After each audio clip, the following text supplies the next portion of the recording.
ಆತ್ಮೀಯ ವಿದ್ಯಾರ್ಥಿಗಳೇ, ಮತ್ತೊಮ್ಮೆ ನಿಮಗೆ ಕನ್ನಡದ ವ್ಯಾಕರಣದ ತರಗತಿಗೆ ಸ್ವಾಗತವನ್ನು ಕೋರುತ್ತಾ ಇಂದಿನ ವ್ಯಾಕರಣಾಂಶವನ್ನು ಪ್ರಾರಂಭ ಮಾಡೋಣ. ಇವತ್ತು ಹೊಸದಾಗಿರುವಂತಹ ವ್ಯಾಕರಣಾಂಶಕ್ಕೆ ನಾವು ತೆರಳೋಣ. ಅದು ಯಾವುದು ಅನ್ನೋದು ಈಗಾಗಲೇ ಕಣ್ಣೆದುರಿಗೆ ಕಾಣ್ತಾ ಇದೆ. ಹೌದು ಮಕ್ಕಳೇ, ಕನ್ನಡದಲ್ಲಿ ಬಹಳ ಮುಖ್ಯವಾಗಿರುವಂತಹ ವ್ಯಾಕರಣಾಂಶ, ವಿಶೇಷವಾಗಿರುವಂತಹ ವ್ಯಾಕರಣಾಂಶ ಅಂತ ಹೇಳಿದರೆ ತಪ್ಪಾಗೋದಿಲ್ಲ. ಅದೇ ವಿಭಕ್ತಿ ಪ್ರತ್ಯಯಗಳು. ಗಮನಿಸ್ತದಿರಲ್ಲ, ವಿಭಕ್ತಿ ಪ್ರತ್ಯಯಗಳು ಎನ್ನುವ ವ್ಯಾಕರಣಾಂಶವನ್ನು ನಾವು ನೋಡ್ತಾ ಹೋಗೋಣ. ಮೊದಲು ಆ ವಿಭಕ್ತಿ ಪ್ರತ್ಯಯ ಅಂದರೆ ಏನು? ವಿಭಕ್ತಿ ಅನ್ನೋ ಪದಕ್ಕೊಂದು ಅರ್ಥ ಇದೆ ಮಕ್ಕಳೇ, ಪ್ರತ್ಯಯ ಅನ್ನುವಂತಹ ಪದಕ್ಕೊಂದು ಅರ್ಥ ಇದೆ ಮಕ್ಕಳೇ. ನಿಮಗೆಲ್ಲ ಸಹಜವಾಗಿ ಬಹಳಷ್ಟು ಜನ ವಿದ್ಯಾರ್ಥಿಗಳಿರಬಹುದು ಅಥವಾ ಓದುವಂಥವರಿರಬಹುದು, ಸರ್ವೇ ಸಾಮಾನ್ಯವಾಗಿ ಗೊತ್ತಿರೋ ಅಂಥದ್ದೇ, ಏನು ವಿಭಕ್ತಿ ಪ್ರತ್ಯಯಗಳು ಹೇಳ್ರಿ, ಯಾವುದು ವಿಭಕ್ತಿ ಪ್ರತ್ಯಯಗಳು ಅಂತ ಕೇಳಿದರೆ ಬಹಳ ಜನ ವಿದ್ಯಾರ್ಥಿಗಳು ಹೇಳೋ ಉತ್ತರ ಏನಪ್ಪ ಅಂದರೆ, ಸರ್ ವಿಭಕ್ತಿ ಪ್ರತ್ಯಯಗಳು ಅಂದರೆ ಗೊತ್ತಿದಾವಲ್ಲ, ಪ್ರಥಮ ಉ, ದ್ವಿತೀಯ ಅನ್ನು, ತೃತೀಯ ಇಂದ, ಹೀಗೆ ಹೇಳ್ತಾ ಹೋಗ್ತಾರೆ. ಸಪ್ತಮಿ ಅಲ್ಲಿವರೆಗೂ ಹೇಳ್ತಾ ಹೋಗಿ ಇವೇ ಅಲ್ಲ ಸರ್ ವಿಭಕ್ತಿ ಪ್ರತ್ಯಯಗಳು ಅನ್ನೋ ಉತ್ತರವನ್ನ, ಅನ್ನೋ ಮಾತನ್ನ ಕೊಡ್ತಾ ಹೋಗ್ತಾರೆ. ಹೌದು ಮಕ್ಕಳೇ, ಅವೆಲ್ಲವೂ ಕೂಡ ವಿಭಕ್ತಿ ಪ್ರತ್ಯಯಗಳೇ. ಆದರೆ ನಾನೀಗ ಮರು ಪ್ರಶ್ನೆ ಹಾಕ್ತೀನಿ, ವಿಭಕ್ತಿ ಪ್ರತ್ಯಯ ಎಂದರೇನು ಅಲ್ವಾ? ಏನ್ ಪ್ರಶ್ನೆ? ವಿಭಕ್ತಿ ಪ್ರತ್ಯಯ ಎಂದರೇನು? ಸರ್ ನಿಮ್ಮ ಬೋರ್ಡಲ್ಲೇ ಬರೆದಿದ್ರಲ್ಲ ಸರ್, ಅಲ್ಲೇ ಇದೆಯಲ್ಲ, ಅಲ್ಲಿ ಬರೆದಿದ್ದೀನಿ. ಆದರೂ ಕೂಡ ಮಕ್ಕಳೇ, ನಾವು ಪ್ರಥಮವು ದ್ವಿತೀಯ ಅನ್ನೋ ಅವನ್ ತಿಳ್ಕೊಂಡಿದ್ದೀವಿ. ಆದರೆ ಅದಕ್ಕೂ ಮುಂಚೆ ವಿಭಕ್ತಿ ಪ್ರತ್ಯಯ ಎಂದರೇನು ಅನ್ನೋದ್ರ ಬಗ್ಗೆ ತಿಳ್ಕೋಬೇಕು. ಅದೇನೋ ಹೇಳ್ತಾರಲ್ಲ, ಮದುಮಗಳನ್ನೋ ಬಿಟ್ಟು ಮದುವೆಗೆ ಹೋಗಿದ್ರಂತೆ, ಹಂಗಾಗುತ್ತೆ. ನಮ್ಮ ಕನ್ನಡದಲ್ಲಿ ಇರುವ ಪ್ರತಿಯೊಂದು ವ್ಯಾಕರಣಾಂಶಗಳು ಏನಿದಾವಲ್ಲ ಮಕ್ಕಳೇ, ಪ್ರತಿಯೊಂದು ವ್ಯಾಕರಣಾಂಶದ ಹೆಸರಿಗೆ ಒಂದೊಂದು ಅರ್ಥ ಇದೆ, ಒಂದೊಂದು ಹಿನ್ನೆಲೆ ಇದೆ. ನಾವು ಅದನ್ನು ಸ್ಪಷ್ಟವಾಗಿ ಮೊದಲು ತಿಳಿಬೇಕು. ಅದಕ್ಕೆ ಮಕ್ಕಳೇ, ನಾನು ನಿಮಗೆ ಮೊದಲು ವಿಭಕ್ತಿ ಪ್ರತ್ಯಯಗಳು ಅನ್ನುವ ಈ ವ್ಯಾಕರಣಾಂಶದಲ್ಲಿ ಮೊದಲು ವಿಭಕ್ತಿ ಅಂದ್ರೇನು, ಪ್ರತ್ಯಯ ಅಂದ್ರೇನು ಅನ್ನೋದ್ರ ಬಗ್ಗೆ ನಿಮಗೆ ತಿಳಿಸ್ಕೊಡ್ತೀನಿ. ಗಮನ ಕೊಡಿ. ಈ ಪದ ನಿಮಗೆ ಕೇಳಿರ್ತೀರಿ ಕನ್ನಡದಲ್ಲಿ, ವಿಭಕ್ತಿ. ಇದಕ್ಕೆ ವಿರುದ್ಧಾರ್ಥಕ ಒಂದು ಪದನೂ ಇದೆ ಮಕ್ಕಳೇ, ಅವಿಭಕ್ತಿ. ವಿಭಕ್ತ, ಅವಿಭಕ್ತ ಕುಟುಂಬಗಳಿಗೆ ಹೇಳ್ತಾರೆ, ಕೇಳಿದಿರಾ ನೀವು? ನಮ್ಮದು ಅವಿಭಕ್ತ ಕುಟುಂಬ, ಇಲ್ಲ ಅವರದು ವಿಭಕ್ತ ಕುಟುಂಬ. ಏನಂಗಂದ್ರೆ ಗೊತ್ತಿದೆನಾ ನಿಮಗೆ? ಕೆಲವು ಮಕ್ಕಳಿಗೆ ಗೊತ್ತಿರಬಹುದು, ಬಹಳಷ್ಟು ಜನ ಮಕ್ಕಳಿಗೆ ಗೊತ್ತಿಲ್ಲದೆ ಇರಬಹುದು. ಅದಕ್ಕೆ ನಾನು ಅರ್ಥವನ್ನು ಹೇಳ್ತೀನಿ, ಗಮನ ಕೊಡಿ. ಅವಿಭಕ್ತ ಅಂದ್ರೆ ಕೂಡಿರುವುದು. ಕೂಡು ಕುಟುಂಬಗಳು ಹಿಂದಿದ್ವು. ಒಂದು ಮನೆಯಲ್ಲಿ 15, 20, 30 ಜನಗಳು ಒಟ್ಟಿಗೆ ಬಳತಾ ಇದ್ರು. ಕೂಡು ಕುಟುಂಬಗಳು ಇದ್ರೆ, ಚಿಕ್ಕಪ್ಪ, ದೊಡ್ಡಪ್ಪ, ಅತ್ತೆ, ಮಾವ, ಅಜ್ಜ, ಅಜ್ಜಿ, ಅಪ್ಪ, ಅಮ್ಮ, ಮಕ್ಕಳು, ಮರಿ ಎಲ್ಲವೂ ಇದ್ರೆ ಕೂಡು ಕುಟುಂಬ. ಅವಿಭಕ್ತ ಕುಟುಂಬ, ಅವ್ರದ್ದು ಅವಿಭಕ್ತ ಕುಟುಂಬಪ್ಪ, ಬಹಳ ದೊಡ್ಡ ಕುಟುಂಬ ಅವ್ರದ್ದು. ನಿಮ್ಮ ಇಂಗ್ಲಿಷ್ನಲ್ಲಿ ಜಾಯಿಂಟ್ ಫ್ಯಾಮಿಲಿ ಹೇಳ್ತಾರಲ್ಲ, ಅವಿಭಕ್ತ ಕುಟುಂಬ. ಈ ಅವಿಭಕ್ತ ಅನ್ನೋದಕ್ಕೆ ವಿರುದ್ಧಾರ್ಥಕ ಪದನೇ ವಿಭಕ್ತ ಅಥವಾ ವಿಭಕ್ತಿ. ವಿಭಕ್ತಿ ಅಂದ್ರೆ ಬೇರ್ಪಡಿಸ್ತಕ್ಕಂಥದ್ದು, ವರ್ಗೀಕರಣ ಮಾಡತಕ್ಕಂಥದ್ದು. ಇನ್ನೂ ಸ್ಪಷ್ಟವಾಗಿ ನಾನು ಇದೇ ವ್ಯಾಕರಣಾಂಶಕ್ಕೆ ವಿಭಕ್ತಿ ಅನ್ನೋ ಪದಕ್ಕೆ ಅರ್ಥವನ್ನ ಕೊಡೋದಾದ್ರೆ, ಒಡೆದು ಹೇಳುವಂಥದ್ದು, ಒಡೆದು ತೋರಿಸುವಂಥದ್ದು ಎನ್ನುವ ಅರ್ಥ ಬರುತ್ತೆ ಮಕ್ಕಳೇ. ಯಾವ ಪದಕ್ಕೆ? ವಿಭಕ್ತಿ ಅನ್ನುವಂತಹ ಪದಕ್ಕೆ. ಒಡೆದು ತೋರಿಸುವ ಪದ, ಒಡೆದು ಹೇಳುವ ಪದವೇ ವಿಭಕ್ತಿಯ ಪದ. ನಿಮಗೆ ನಾನು ಆಮೇಲೆ ವಿಭಕ್ತಿ ಪ್ರತ್ಯಯಗಳನ್ನು ಉದಾಹರಣೆಯನ್ನ ತೋರಿಸ್ತೀನಿ ಮಕ್ಕಳೇ. ಆ ವಿಭಕ್ತಿ ಪ್ರತ್ಯಯಗಳ ಉದಾಹರಣೆಗಳನ್ನ ಹೇಳಬೇಕಾದಾಗ ಹೆಂಗೆ ಆ ಪದವನ್ನ ಒಡಿತೀವಿ, ನಾವು ಬೇರ್ಪಡಿಸ್ತೀವಿ, ವರ್ಗೀಕರಣ ಮಾಡ್ತೀವಿ ಅನ್ನೋದು ಗೊತ್ತಾಗುತ್ತೆ. ಒಂದು ಉದಾಹರಣೆಯಲ್ಲಿ ನಿಮಗೆ ತಿಳಿಸ್ತೀನಿ. ವಿಭಕ್ತಿ ಅಂದ್ರೆ ಗೊತ್ತಾಯ್ತಲ್ಲ, ಒಡೆದು ಹೇಳುವ ಪದ. ಒಡೆದು ಹೇಳುವಂಥದ್ದು ಎನ್ನುವ ಅರ್ಥ ಯಾವ ಪದಕ್ಕೆ? ವಿಭಕ್ತಿ ಅನ್ನುವಂತಹ ಪದಕ್ಕೆ. ಇಲ್ಲಿ ನೋಡಿ ಏನಿದೆ, ವಿಭಕ್ತಿ ಪ್ರತ್ಯಯಗಳು ವ್ಯಾಕರಣದ ಒಂದು ಪ್ರಮುಖ ಅಂಗವಾಗಿವೆ. ನಾನು ಆಗಲೇ ಪ್ರಾರಂಭ ಮಾಡಿದಾಗಲೇ ನಿಮಗೆ ಹೇಳಿದೆ, ನೆನಪಿರಬೇಕು, ನಮ್ಮ ಕನ್ನಡದ ವ್ಯಾಕರಣದಲ್ಲಿ ಅನೇಕ ವಿಷಯಗಳಿದಾವೆ, ಅನೇಕ ಅಧ್ಯಾಯಗಳಿದಾವೆ. ಅದರಲ್ಲಿ ಇದು ಒಂದು ಅಧ್ಯಾಯ. ಯಾವುದು? ವಿಭಕ್ತಿ ಪ್ರತ್ಯಯಗಳು ಅನ್ನುವಂಥದ್ದು. ನಮ್ಮ ವ್ಯಾಕರಣದಲ್ಲಿ ಅತ್ಯಂತ ಪ್ರಮುಖವಾಗಿರ್ತಕ್ಕಂತಹ ಒಂದು ಅಂಗ, ಒಂದು ಅಂಶ ಯಾವುದು? ವಿಭಕ್ತಿ ಪ್ರತ್ಯಯಗಳು ಅನ್ನೋ. ಇವು ನಮಗೆ ಅವಶ್ಯಕವಾಗಿ ಬೇಕು. ಎಷ್ಟರ ಮಟ್ಟಿಗೆ ಇವು ಅವಶ್ಯಕವಾಗಿದ್ದಾವೆ ಅನ್ನೋದನ್ನ ನಾನು ಹೇಳ್ತೀನಂತೆ. ಇಲ್ಲಿ ನೋಡಿ, ವಿಭಕ್ತಿ ಪದದ ಅರ್ಥ ಗೊತ್ತಾಯ್ತು. ಈಗ ಪ್ರತ್ಯಯ ಅಂದ್ರೆ ಏನು, ಅದ್ರ ಬಗ್ಗೆನೂ ಒಂದಿಷ್ಟು ಅರ್ಥವನ್ನ ನಾವು ತಿಳಿದುಕೊಳ್ಳೋಣ. ವಿಭಕ್ತಿ ಗೊತ್ತಾಯ್ತು, ಈಗ ಏನು? ಪ್ರತ್ಯಯ. ಏನು ಪ್ರತ್ಯಯ? ಇಲ್ಲಿದೆ ನೋಡಿ. ಪ್ರತ್ಯಯ ಎಂದರೆ ಸಂಸ್ಕೃತದಲ್ಲಿ, ನಮ್ಮ ಕನ್ನಡ ಭಾಷೆಯಲ್ಲಿ ಅಲ್ಲ ಮಕ್ಕಳೇ, ಯಾವ ಭಾಷೆಯಲ್ಲಿ? ಮೂಲ ಸಂಸ್ಕೃತದಲ್ಲಿ ಅದಕ್ಕೆ ಏನಂತ ಅರ್ಥ ಕೊಟ್ಟಿದ್ದಾರೆ? ಪ್ರತ್ಯಯ ಅನ್ನುವ ಪದಕ್ಕೆ ಏನು ಅರ್ಥ ಇದೆ? ಇಲ್ಲಿದೆ ನೋಡಿ. ಒಂದು ಪದದ ಕೊನೆಗೆ ಸೇರುವ ಕೆಲವು ಅಕ್ಷರಗಳ ಗುಂಪಾಗಿದೆ. ಪ್ರತ್ಯಯ ಅಂದ್ರೆ ಏನು? ಸಂಸ್ಕೃತ ಭಾಷೆಯಲ್ಲಿ ಒಂದು ಪದದ ಕೊನೆಯಲ್ಲಿ ಸೇರುವ ಕೆಲವು ಅಕ್ಷರಗಳ ಗುಂಪು. ನಿಮಗೆ ಸಂಸ್ಕೃತ ಕಷ್ಟ ಆಗುತ್ತೆ ಅಂದ್ರೆ ನಾನು ಕನ್ನಡದಲ್ಲೇ ಬಹಳ ಸುಲಭವಾಗಿ ಹೇಳ್ತೀನಿ, ಗಮನ ಕೊಡಿ, ಅರ್ಥ ಮಾಡಿಕೊಳ್ಳಿ. ಪ್ರತ್ಯಯ ಅಂದ್ರೆ ಅದು ಒಂದು ಅಕ್ಷರ ಆಗಿರಬಹುದು ಅಥವಾ ಕೆಲವು ಅಕ್ಷರಗಳ ಗುಂಪು ಆಗಿರಬಹುದು. ಮಕ್ಕಳೇ, ಅರ್ಥ ಮಾಡಿಕೊಳ್ಳಕತ್ತಿದ್ದೀರಲ್ಲ? ನೋಡಿ, ಇಷ್ಟು ದಿನ ನೀವು ವಿಭಕ್ತಿ ಪ್ರತ್ಯಯಗಳು, ಪ್ರಥಮವು, ದ್ವಿತೀಯ ಅನ್ನೋ ಹಿಂಗೆಲ್ಲ ಕಲ್ತು ಬಿಟ್ಟಿದ್ದೀರಿ. ನಿಮಗೆ ಪ್ರಶ್ನೆ ಮಾಡಿದರೆ ಪ್ರತ್ಯಯ ಅಂದ್ರೇನು ಉತ್ತರ ಗೊತ್ತಿಲ್ಲ. ಅದನ್ನ ತಿಳ್ಕೊಳ್ಳುವಂತಹ ಸಮಯ ಸರಿಯಾಗಿ ತಿಳ್ಕೊಂಬಿಡಿ. ನೀವು ಹೋಗಿ ನಿಮ್ಮ ಶಿಕ್ಷಕರಿಗೆ ಮರು ಪ್ರಶ್ನೆ ಹಾಕ್ಬೇಕು. ನೀವು ಪ್ರತ್ಯಯ ಅಂದ್ರೆ ಏನು ಸಾರ್? ನೀವು ವಿಭಕ್ತಿ ಪ್ರತ್ಯಯಗಳು ಹೇಳಿದಿರಿ, ವಿಭಕ್ತಿ ಅಂದ್ರೆ ಏನು ಹೇಳಿ, ಪ್ರತ್ಯಯ ಅಂದ್ರೆ ಏನು ಹೇಳಿ ತಿಳ್ಕೊಂಡಿರ್ಬೇಕು. ಪ್ರತ್ಯಯ ಅಂದ್ರೆ ಮಕ್ಕಳೇ, ಹೇಳ್ತಾ ಇದ್ದೀನಿ, ಗಮನ ಇಟ್ಕೊಳ್ಳಿ, ಅದು ಒಂದು ಅಕ್ಷರನಾದರೂ ಆಗಿರಬಹುದು ಅಥವಾ ಕೆಲವು ಅಕ್ಷರಗಳ ಗುಂಪಾಗಿರಬಹುದು. ಇಲ್ಲಿ ಅದನ್ನೇ ಹೇಳಿರೋದು. ಒಂದು ಪದದ ಕೊನೆಗೆ ನಾವು ಒಂದು ಅಕ್ಷರವನ್ನು ಅಥವಾ ಕೆಲವು ಅಕ್ಷರಗಳ ಗುಂಪನ್ನು ನಾವೇನ್ ಮಾಡ್ತೀವಿ ಅಂತ ಹೇಳಿದ್ರೆ ಸೇರಿಸ್ತೀವಿ. ಪದದ ಕೊನೆಗೆ ಸೇರುವ ಕೆಲವು ಅಕ್ಷರಗಳ ಗುಂಪಿಗೆ, ಅಕ್ಷರ ಅಥವಾ ಅಕ್ಷರಗಳ ಗುಂಪಿಗೆ ಏನಂತ ಹೆಸರಿದೆ ಅಂತ ಹೇಳಿದ್ರೆ ಪ್ರತ್ಯಯ ಅಂತ ಇದೆ. ಇದನ್ನ ಹಾಗೆ ಹೇಳೋದಿಲ್ಲ ಮಕ್ಕಳೇ. ನಿಮಗೆ ಇಲ್ಲಿ ಒಂದು ಉದಾಹರಣೆಯನ್ನ ನಾನು ತೆಗೆದುಕೊಂಡು ಹೇಳ್ತೀನಿ, ಗಮನಿಸಿ. ಇಲ್ಲಿ ನೋಡಿ, ಎಲ್ಲರೂ ಕೂಡ ಒಂದು ಉದಾಹರಣೆಯನ್ನ ನಾನು ತೆಗೆದುಕೊಳ್ತೀನಿ. ಇಲ್ಲಿ ಒಂದು ಪದವನ್ನ ಬರದೆ ನಾನು. ಏನ್ ಪದ ಬರದೆ? ನಿಮಗೆಲ್ಲರಿಗೂ ಕೂಡ ಅದನ್ನು ಓದಕ್ ಬರುತ್ತೆ. ಎಷ್ಟು ಸುಲಭ, ಬಹಳ ಸುಲಭ. 3-4ನೇ ತರಗತಿ ಮಕ್ಕಳು ಹೇಳ್ತಾರೆ. ಏನದು? ಮನೆ. ಏನದು ಪದ? ಮನೆ. ನಾವು ಇಲ್ಲಿ ನೋಡಿ ಏನಿದೆ, ಒಂದು ಪದದ ಕೊನೆಗೆ ಸೇರುವ ಈ ಒಂದು ಮನೆ ಅನ್ನೋ ಪದದ ಕೊನೆಗೆ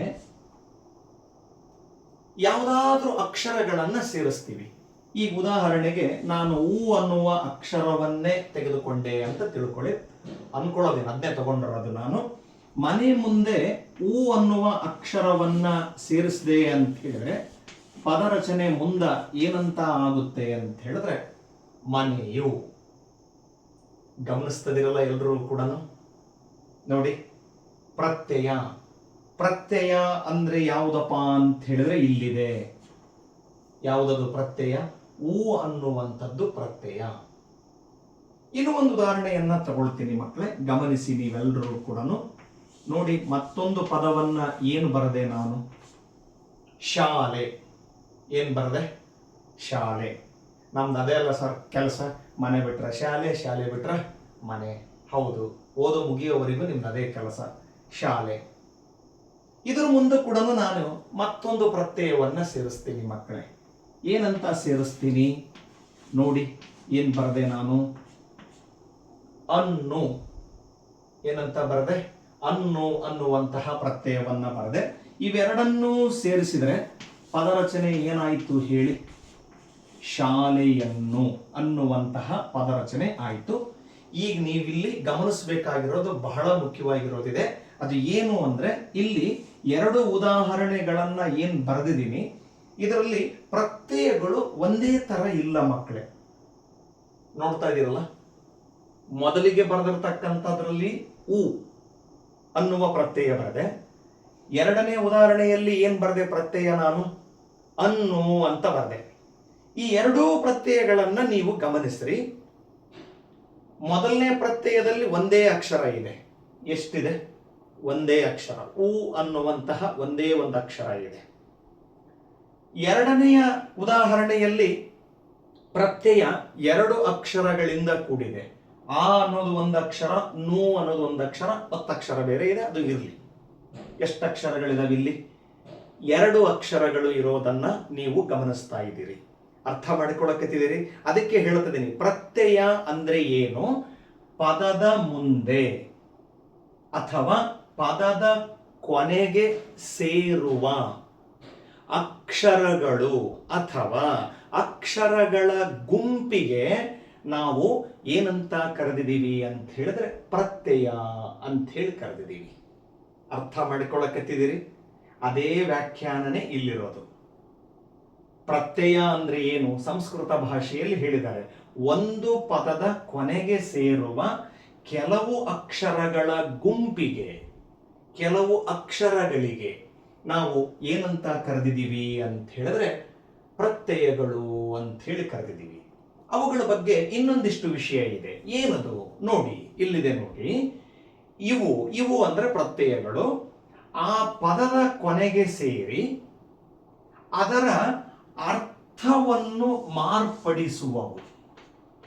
ಆ ಪ್ರತ್ಯಯಗಳು ಏನ್ ಮಾಡ್ತವೆ ಅಂತ ಹೇಳಿದ್ರೆ ಪದದ ಮುಂದೆ ಸೇರ್ಕೊಳ್ತಾವು. ಮನೆ ಅನ್ನೋದೊಂದು ಪದ, ಶಾಲೆ ಅನ್ನೋದೊಂದು ಪದ.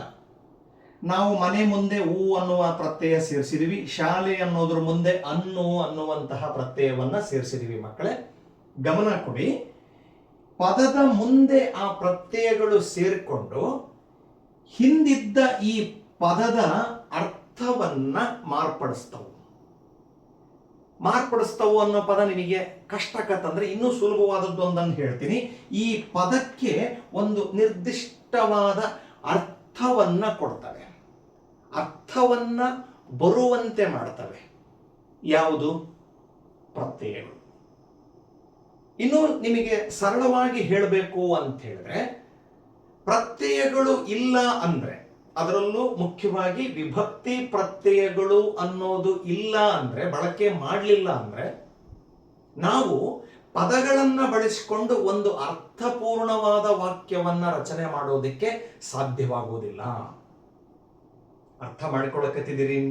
ನಿಮಗಿದು ಇನ್ನೂ ಗೊತ್ತಾಗ್ಲಿಲ್ಲ ಅಂದ್ರೆ ಒಂದು ಉದಾಹರಣೆಯನ್ನ, ವಾಕ್ಯವನ್ನ ಬಳಕೆ ಮಾಡಿಕೊಳ್ತೀನಿ ಮಕ್ಕಳೇ. ಇಲ್ಲೊಂದು ನೋಡಿ, ನೀವು ನಾನಿಲ್ಲಿ ಏನ್ ಬರದೆ ಅನ್ನೋದನ್ನ ಗಮನಿಸಿ. ಗಿಳಿ, ಹಣ್ಣು, ತಿನ್ನು.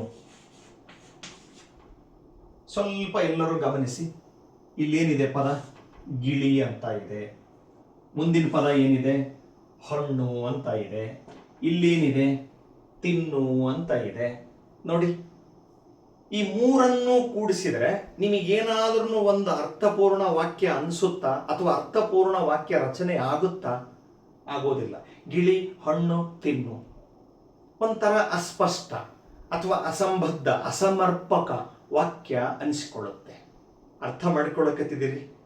ಅದನ್ನೇ ನಾವು ಅರ್ಥಪೂರ್ಣ ವಾಕ್ಯ ಮಾಡಬೇಕು ಅಂತ ಹೇಳಿದ್ರೆ ನಮಗೆ ಯಾವುದರ ನೆರವು ಅಥವಾ ಸಹಾಯ ಬೇಕು ಅಂತ ಹೇಳಿದ್ರೆ ಅವಶ್ಯಕವಾಗಿ ವಿಭಕ್ತಿ ಪ್ರತ್ಯಯಗಳ ಸಹಾಯ ಬೇಕು.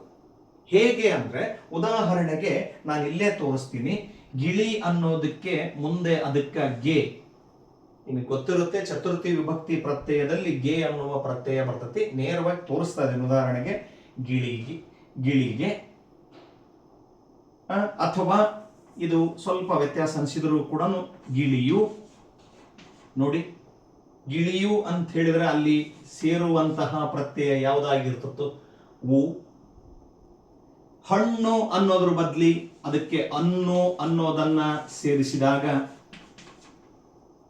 ಹಣ್ಣನ್ನು, ಮುಂದಕ್ಕ ತಿನ್ನು ಅನ್ನೋದು ಅಷ್ಟೇ ಧಾತು ಪದ ಇದೆ. ನಾವು ಆ ಧಾತುಗಳನ್ನು ಕೂಡ ಕ್ರಿಯಾಪದಗಳನ್ನಾಗಿ ರಚನೆ ಮಾಡ್ತೀವಿ ಅಂತಂದ್ರೆ ನಾವು ಅಲ್ಲೂ ಕೂಡ ನೀವೀಗಾಗಲೇ ಹಿಂದಿನ ತರಗತಿಯಲ್ಲಿ ಕಾಲಗಳನ್ನ ಮಾಡಬೇಕಾದ್ರೆ ಗಮನಿಸಿದಿರಿ.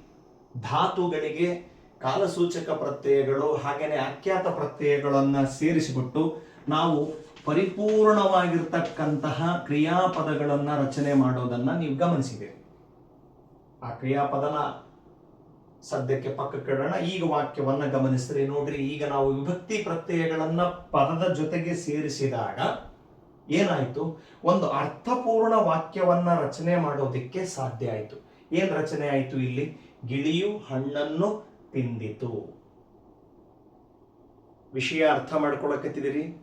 ವಿಭಕ್ತಿ ಪ್ರತ್ಯಯಗಳು ಏನಾಗಿದ್ದಾವೆ ಅಂತ ಹೇಳಿದ್ರೆ ಇಲ್ಲಿದೆ, ಅವು ಆ ಪದದ ಕೊನೆಗೆ ಸೇರಿ ಅದರ ಅರ್ಥವನ್ನ ಮಾರ್ಪಡಿಸುವವು. ನೋಡಿ, ನಾವು ಏನ್ ಮಾಡಿದೀವಿ ಅಂತ ಹೇಳಿದ್ರೆ ಪದದ ಕೊನೆಗೆ ಅಥವಾ ಪದದ ಮುಂದೆ ಸೇರಿಸಿ ಆ ಪದಕ್ಕೆ ಒಂದು ಬೇರೆ ಬೇರೆ ಅರ್ಥ ಬರುವಂತೆ ಅದು ಕಲ್ಪಿಸಿಕೊಡುತ್ತೆ, ಪದಕ್ಕೆ ಅರ್ಥವನ್ನ ಉಂಟು ಮಾಡುತ್ತೆ.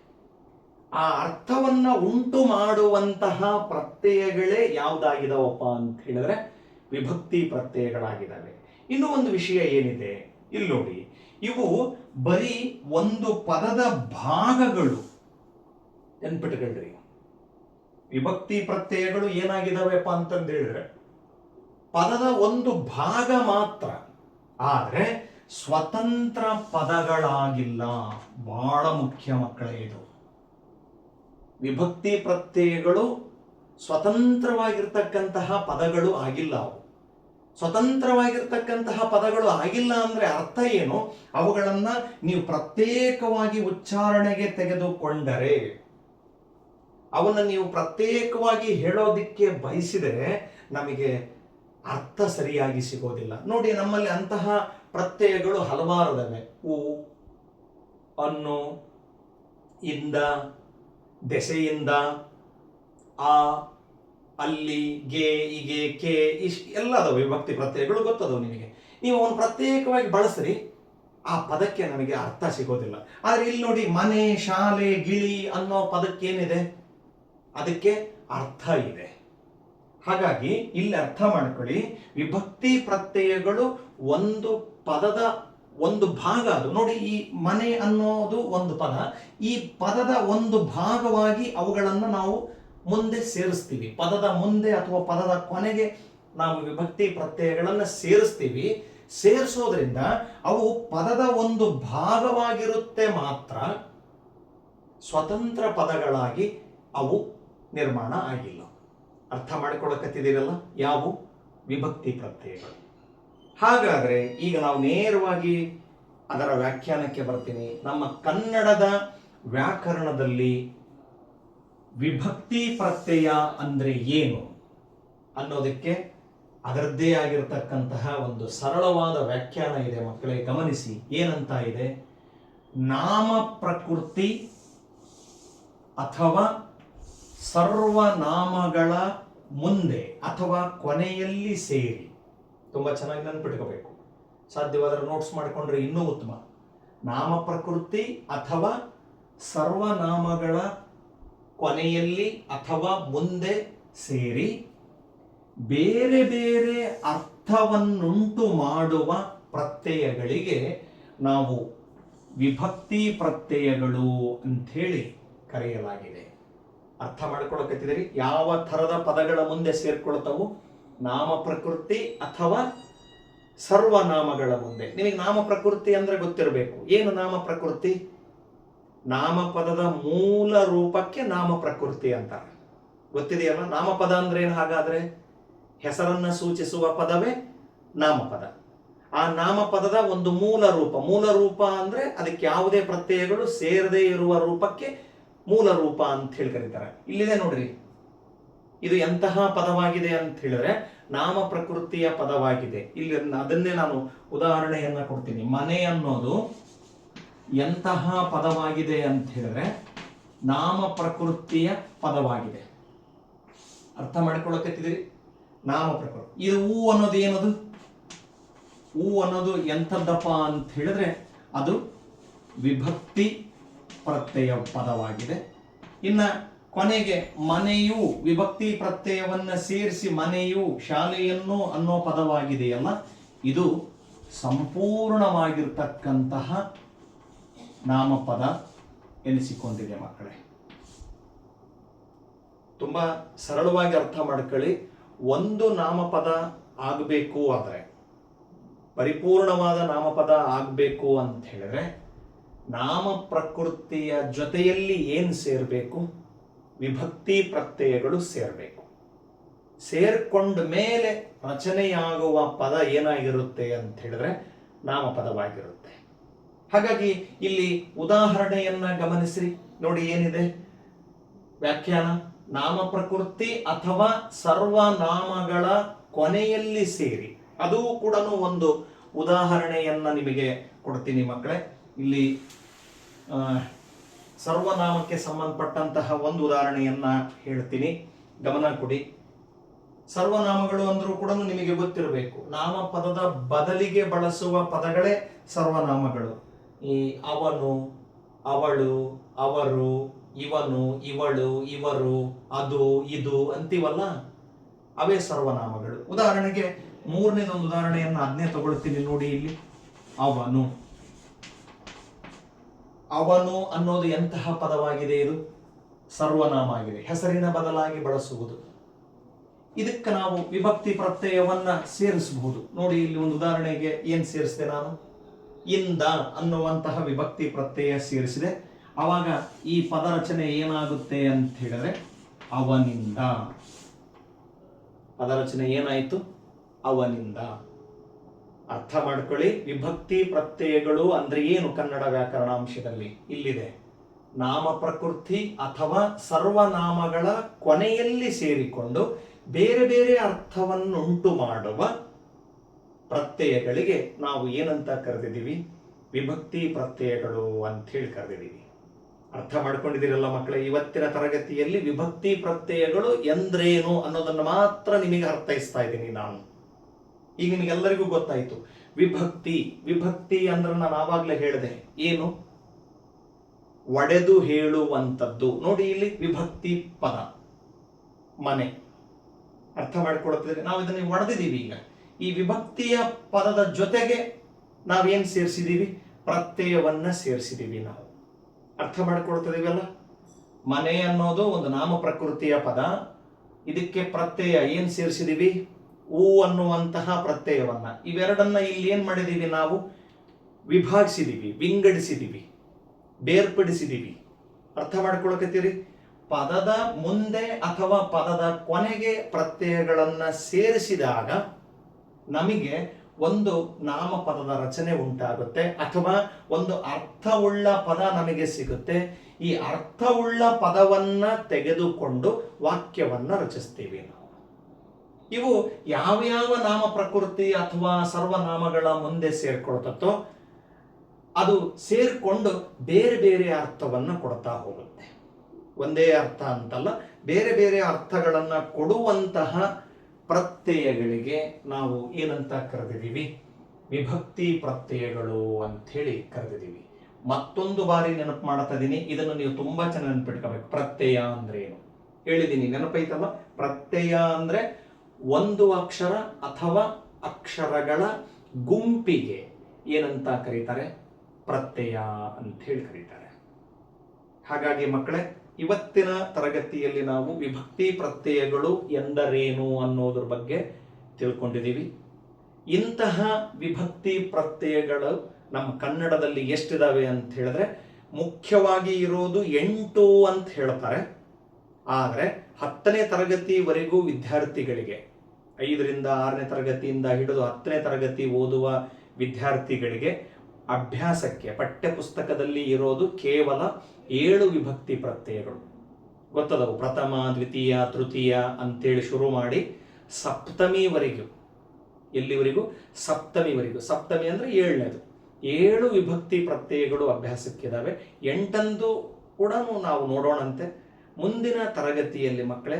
ಆ ವಿಭಕ್ತಿ ಪ್ರತ್ಯಯಗಳ ಒಂದು ಪಟ್ಟಿಯನ್ನು ತೆಗೆದುಕೊಂಡು, ನಿಮಗೆ ಈಗಾಗಲೇ ಗೊತ್ತಿರುತ್ತೆ, ಅದನ್ನು ತೆಗೆದುಕೊಂಡು ಒಂದೊಂದು ವಿಭಕ್ತಿಯ ಪ್ರತ್ಯಯ ಏನಾಗಿದೆ, ಅದು ಈ ಥರ ನಾಮ ಪ್ರಕೃತಿಯ ಮುಂದೆ ಸೇರಿದಾಗ ನಾಮಪದಗಳು ಹೆಂಗೆ ರಚನೆ ಆಗ್ತವೆ ಅನ್ನೋದ್ರ ಬಗ್ಗೆ ತಿಳಿಸುವಂತಹ ಪ್ರಯತ್ನವನ್ನು ಮಾಡ್ತೀನಿ. ಅದೆಲ್ಲದಕ್ಕಿಂತಲೂ ಹೆಚ್ಚಾಗಿ ಪ್ರತಿಯೊಂದು ವಿಭಕ್ತಿಗೂ ಒಂದೊಂದು ಕಾರಕಾಂಶಗಳಿದ್ದಾವೆ ಮಕ್ಕಳೇ. ಇದು ಬಹಳ ಮುಖ್ಯ. ಯಾವುದು? ಕಾರಕಾಂಶಗಳು ಅಥವಾ ಕಾರಕಾರ್ಥಗಳು ಅಂತ ಹೇಳಿ ಕರೀತಾರೆ. ಅವುಗಳ ಬಗ್ಗೆನೂ ಕೂಡ ವಿಶದವಾಗಿ ವಿವರವಾಗಿ ನಿಮಗೆ ತಿಳಿಸುವಂತಹ ಪ್ರಯತ್ನವನ್ನು ನಾನು ಮಾಡ್ತೀನಿ ಅನ್ನೋ ಮಾತನ್ನು ಹೇಳ್ತಾ ಇಲ್ಲಿಗೆ ಇಂದಿನ ತರಗತಿಯನ್ನು ಮುಗಿಸ್ತಾ ಇದ್ದೀನಿ. ಯಾರೆಲ್ಲ ನನ್ನ ಈ GMV ಕನ್ನಡ ಚಾನಲನ್ನು ನೋಡ್ತಾ ಇದ್ದೀರಿ, ದಯಮಾಡಿ ಸಬ್ಸ್ಕ್ರೈಬ್ ಮಾಡಿ ನೋಡಿ ಅನ್ನೋ ಮಾತನ್ನು ಹೇಳ್ತಾ, ಇದನ್ನು ಇಷ್ಟವಾದಲ್ಲಿ ಲೈಕ್ ಮಾಡಿ, ಹಾಗೆಯೇ ನನ್ನ ಕಳಕಳಿಯ ವಿನಂತಿ ಓದುವ ವಿದ್ಯಾರ್ಥಿಗಳಿಗೆ ಶೇರ್ ಮಾಡಿ ಅನ್ನೋ ಮಾತನ್ನು ಹೇಳ್ತಾ ಮುಂದಿನ ವಿಷಯದೊಂದಿಗೆ ನಿಮ್ಮನ್ನು ಭೇಟಿ ಮಾಡ್ತೀನಿ. ಅಲ್ಲಿವರೆಗೂ ಧನ್ಯವಾದಗಳು.